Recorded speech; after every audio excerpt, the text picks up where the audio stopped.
Coming up next on The Beat Goes On, we celebrate the visit to Australia last week of Amma the Hugging Saint. This wonderful woman has millions of worldwide followers. One of her disciples is with us now, Brahmachari Chaitanya. Welcome to The Beat Goes On, Shraddhamrita. Thank you very much, Gerard. It's a great name, isn't it? So Shraddhamrita, but there's more to Shraddhamrita than just that name. You're a doctor, but it's Shraddhamrita Chaitanya. That's a great name, isn't it? Yes, surprisingly you pronounce it quite accurately. Oh, thank you. Okay, now you tell us how it's actually said. It is Shraddha plus, it's a compound word in Sanskrit, Shraddha plus Amrita. The word Shraddha means faith, Amrita means eternal.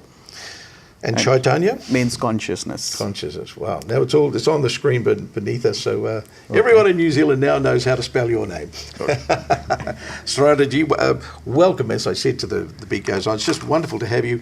And you are a disciple, a follower, and a devotee of a wonderful woman called Amma, who is called the Hugging Saint. Yes.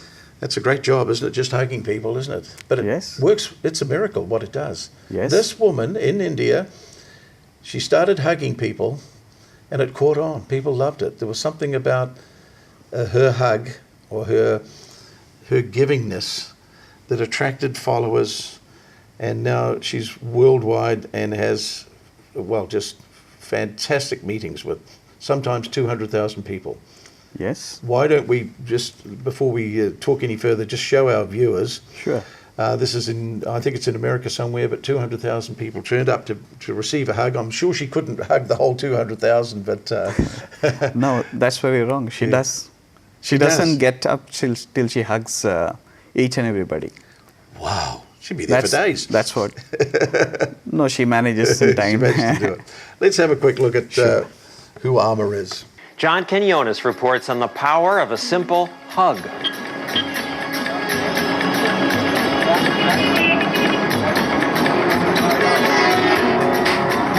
Mark Twain once said that India has 2 million gods and worships them all. So today is rather special in this southern Indian town because one of those gods has come to visit, and her arrival is given all the pomp and circumstance a living deity is granted in this country. I love her very much. So I am waiting for her till 11 o'clock. She is my mother of my soul. Her name is Amma, and it's no coincidence that in her native language, that means mother. She's ushered through the crowd. Many are pushing in, hoping just to touch her. That's because Amma has gained near superstar status among her followers around the world through the simple act of hugging. That's what all these people have come here for. And when it becomes clear that Amma is ready to begin, there's a rush to the stage.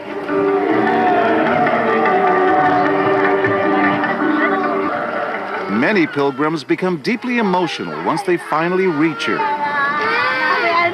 But Amma remains cool, doling out hugs, albeit quickly. There are more than 200,000 people gathered here tonight. Some have traveled from around the world to see Amma. She's not selling salvation or prosperity or physical healing. The only thing she says she offers is love. Wow. Wonderful. Wonderful. Just, now, isn't life wonderful that such a simple thing as a hug can build such a huge organization? What is it about the world that it needs a hug? What's your thoughts and feelings on that? The world is in a situation now where everybody is thirsting for selfless love. That's something which we all seek. And in Amma's presence, we get that undiluted, 100% selfless love. Many times when you spend the time in the company of saints and sages, especially in the Indian tradition, people always are curious, have you seen any miracles around Amma? She's a saint, she's a sage. So is there any miracles that you have seen? So my answer is very clear and very simple. I say, yes, in this day and age, to see a person who is 100% selfless is a great miracle. That's a miracle in itself. In itself. So we've heard of people like Sai Baba and that doing tricks and manifesting things. She doesn't do any of that type of stuff. Just the sheer fact that she hugs people, that's the miracle in itself. That's the greatest miracle, because for 20 years I've been staying physically close to her, in a proximity staying. I've been a monastic disciple of her for 21 years. I'm yet to see one single action of her which we could term as selfish. Even if she were to accept a glass of water for somebody while she's giving these marathon darshan sessions, we call it darshan, her hugging sessions.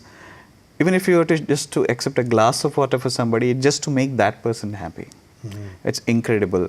And some of these sessions, they may last for 13, 14 hours. She never eats until she finishes a darshan. And before she gets up, anytime she has personally told me, go and see if there's anybody waiting out there who came late and who has not received my darshan, bring them to me, only then I'll get up. Isn't she wonderful? Yeah, that keeps us all inspired. And your visit today here at The Beat Goes On is with one mission in mind. You're working with the organisation in New Zealand. She's never been to New Zealand. Been to Australia, but never been to New Zealand. And you are working that in the year 2016, Amma may come and appear in New Zealand. Wow. Yeah. What a mission. Yeah. Excited about it? Yes. It's always a great privilege to be able to introduce people to Amma and to it gives them a ray of hope. You can see a lot of people being troubled in the world, but just in the presence of Amma, spontaneously our worries vanish. Even if you're a person who has never meditated in your life before, if you just receive a hug from Amma, the only thing you want to do is after that just sit with your eyes closed and enjoy the sort of peace and bliss which comes from within you.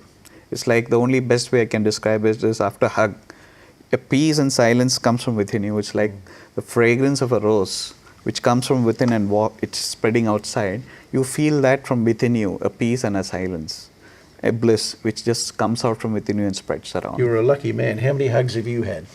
I wouldn't be able to count. But because now the crowds are so enormous,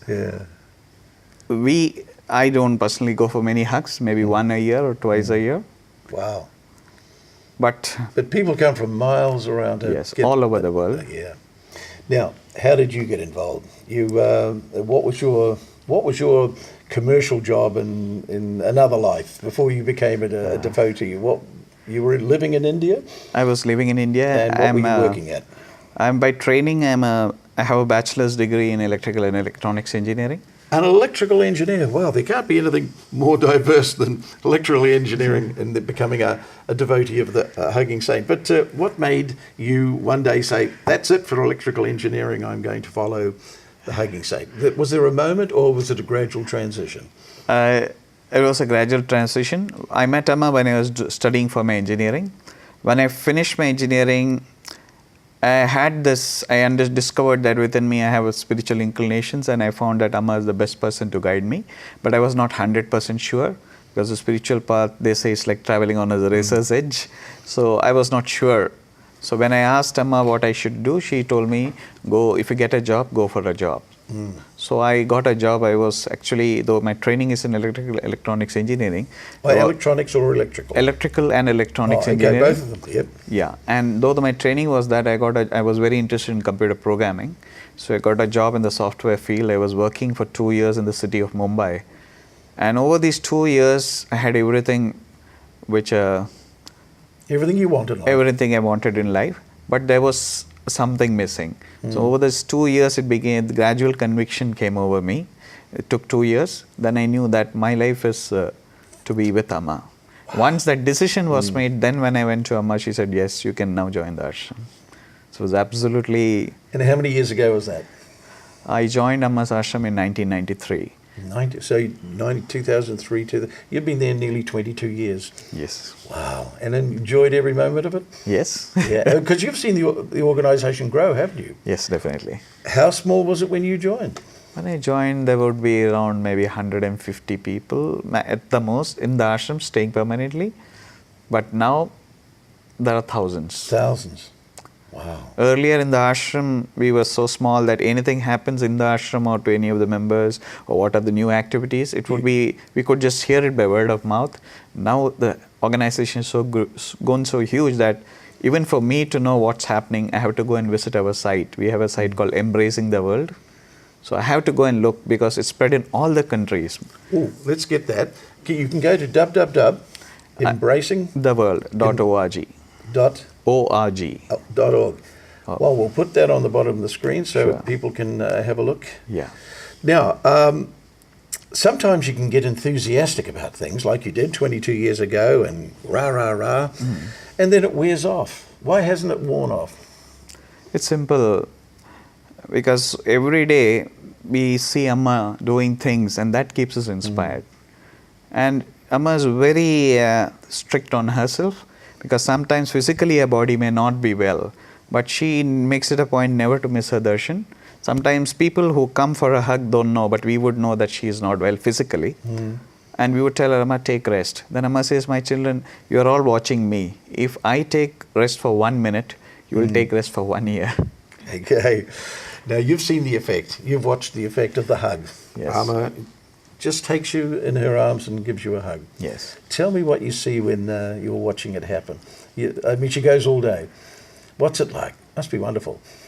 It's very interesting. Actually, you sort of describe a pet hobby of mine.